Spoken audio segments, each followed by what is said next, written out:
Greetings, engineers. It's time once again for Choo Choo Bob's Train of the Day. Today's train is the illustrious Sonora engine number 7 of the Roaring Camp Railroad.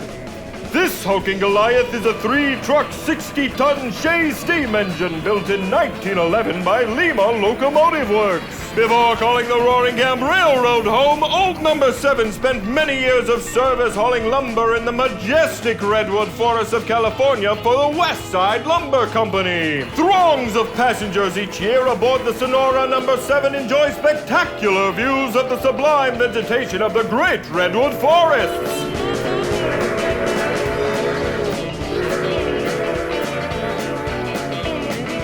Truly a sight to behold. Next stop, Bear Mountain.